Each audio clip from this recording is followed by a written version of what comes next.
গোপালগঞ্জের টুঙ্গিপাড়ায় আওয়ামী লীগ ছাত্রলীগ সন্দেহে আটক ব্যক্তিকে ছিনিয়ে নিতে পুলিশের ওপর হামলার ঘটনায় নিরাপত্তা দিতে সাঁজোয়া যান নিয়ে সারারাত টুঙ্গিপাড়া থানা পাহারা দিয়েছেন সেনাবাহিনী। গতকাল রবিবার রাত 9:30 থেকে আজ সোমবার সকাল 8:30 পর্যন্ত সাঁজোয়া যান নিয়ে টুঙ্গিপাড়া থানার সামনে অবস্থান করেন সেনাবাহিনীর সদস্যরা। এর আগে রবিবার সন্ধ্যা 7টার দিকে উপজেলা খান সাহেবের শেখ মোশাররফ হোসেনের স্কুল অ্যান্ড কলেজের সামনে এক ব্যক্তিকে আটকের জেরে এই ঘটনা ঘটে। টুঙ্গিপাড়া থানা পুলিশ বলছে, হামলাকারী সকলেই স্থানীয় আওয়ামী লীগ সমর্থক। হামলায় টুঙ্গিপাড়া থানার 5 পুলিশ সদস্য আহত হয়েছেন। এই ঘটনায় একজনকে আটক করা হয়েছে। এ সময় পুলিশ ও স্থানীয়রা জানিয়েছেন রবিবার সন্ধ্যায় খান সাহেব শেখ মোশাররফ হোসেন স্কুল অ্যান্ড কলেজের সামনে স্থায়ী আওয়ামী লীগ ও ছাত্রলীগের নেতাকর্মীরা লিফলেট বিতরণ করছে এমন খবর পেয়ে পুলিশ ঘটনাস্থলে পৌঁছে। এ সময় লিফলেট বিতরণ বন্ধ করতে গেলে পুলিশের সঙ্গে তাদের বাকবিতণ্ডা শুরু হয়। এক পর্যায়ে পুলিশের কাজে বাধা দেওয়ার অভিযোগে স্থায়ী সাফায়েত গাজীকে আটক করে নিয়ে যায় পুলিশ। ঘটনার পর থেকে নিরাপত্তা দিতে বেশ কয়েকটি সাঁজোয়া যান নিয়ে টুঙ্গিপাড়া থানার সামনে সারারাত অবস্থান করছে সেনাবাহিনী। এছাড়া টুঙ্গিপাড়া থানা এলাকায় অতিরিক্ত পুলিশ ও আইনশৃঙ্খলা বাহিনীর সদস্য মোতায়েন করা হয়েছে। বর্তমানে এলাকার পরিস্থিতি শান্ত রয়েছে বলে জানিয়েছেন টুঙ্গিপাড়া উপজেলার নির্বাহী কর্মকর্তা ইউএনও মোহাম্মদ মইনুল। তিনি বলেন, পুলিশের গাড়ি ভাঙচুর ও একজন পুলিশ সদস্যকে অবরুদ্ধ করে রাখা হয়েছে এমন সংবাদ পেয়ে ঘটনাস্থলে যায়।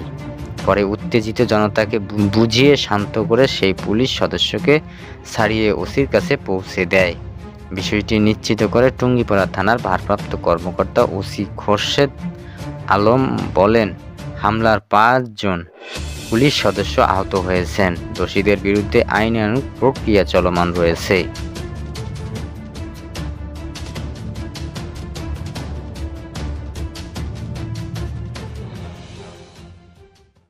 সরকারি তিতুমী কলেজকে বিশ্ববিদ্যালয় ঘোষণার দাবিতে শিক্ষার্থীরা শিক্ষা প্রতিষ্ঠানটির সামনে সড়ক অবরোধ করেছেন। এতে যান চলাচল বন্ধ হয়ে যায়। দুপুর 12:20 দিকে এই অবরোধ শুরু হয়। শিক্ষার্থীরা সড়কের উভয় পাশে বাঁশ দিয়ে অবরোধ তৈরি করে অবস্থান নিয়েছে।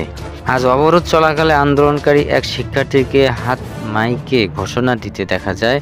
তিনি বলেন, তারা আপাতত কলেজের সামনে সড়ক অবরোধ করেছেন। পূর্ব ঘোষিত কর্মসূচি অতি শীঘ্রই শুরু করবেন তারা। অ্যাম্বুলেন্স সহ অন্যান্য জরুরি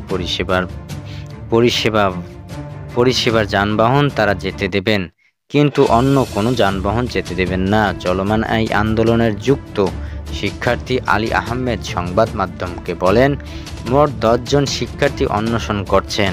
এর মধ্যে 6 জন আমরণ অনশন করছেন, বাকি 4 জন গণ অনশন করেছেন। তাদের মধ্যে 3 জন হাসপাতালে আছেন। গতকাল রোববার বিকেলে শিক্ষা উপদেষ্টা ওয়াহিদুদ্দিন মাহমুদ বলেন, সময় বেঁধে দিয়ে দাবি মুখে কোনো সিদ্ধান্ত নেবে না। সময়সীমা বেঁধে দিয়ে বিশ্ববিদ্যালয় করা দাবি যৌক্তিক নয়।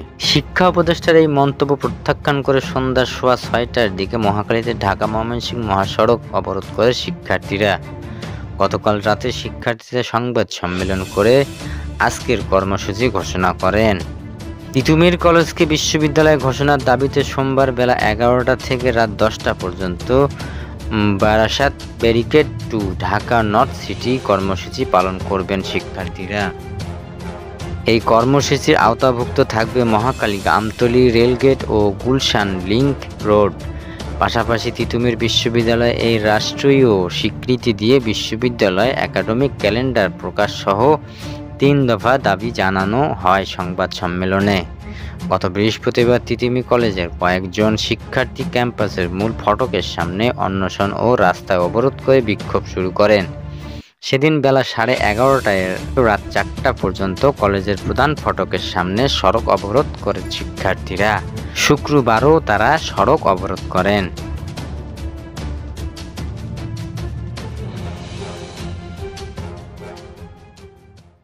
সরকারি তিতুমির কলেজকে স্বতন্ত্র বিশ্ববিদ্যালয়ে রূপান্তরের দাবিতে আন্দোলনের মাধ্যমে প্রতিষ্ঠানটি শিক্ষার্থীরা লোকজনকে অতিষ্ঠ করে ফেলছে বলে মন্তব্য করেছেন স্বরাষ্ট্র উপদেষ্টা লেফটেন্যান্ট জেনারেল মোহাম্মদ জাহাঙ্গীর আলম চৌধুরী।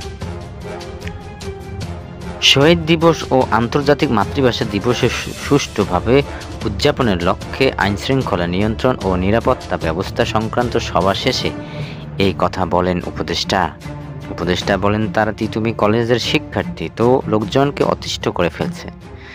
দিনের পর দিন কিন্তু তাদের এই দাবি দেওয়া বেড়েই চলছে। তার পেছনে কারা জড়িত সেটাও কিন্তু আপনারা জানেন, এটা কিন্তু আপনারা প্রচার করেন না। কারা জড়িত আমরা তো জানি না, আপনি বলেন।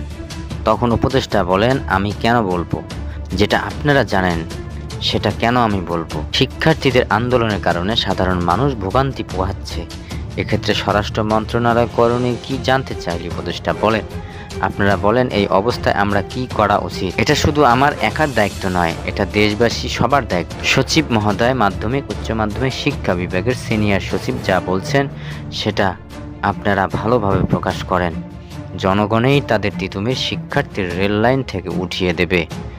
জাহাঙ্গীর আলম চৌধুরী বলেন, আপনারা সাংবাদিক বলেন এ যে জনদুর্ভোগ হচ্ছে, এটা থেকে পরিত্রাণের উপায় হচ্ছে তারা রেললাইন ছেড়ে দিয়ে ক্যাম্পাসে গিয়ে তাদের কর্তৃপক্ষের কাছে দাবি দেওয়া পেশ করুক। তারা যাতে জনগণকে দুর্ভোগ না দেয়, প্রপার কর্তৃপক্ষের কাছে যায়, রাস্তাটা যাতে ছেড়ে দেয়, জনগণের যাতে কোনো ভোগান্তি সৃষ্টি না হয়। এর আগে সোমবার বিকেলে ৩টা ৪০ রেললাইন অবরোধ করেন শিক্ষার্থীরা। এতে ট্রেন চলাচল বন্ধ হয়ে যায়। এক পর্যায়ে মহাখালী থেকে উল্টো পথে ফিরে যাওয়া ট্রেন শিক্ষার্থীদের অবরোধ বর্তমানে মহাখালী থেকে জাহাঙ্গীর গেট পর্যন্ত সড়কের উভয় পাশে যান চলাচল বন্ধ করে দেয়।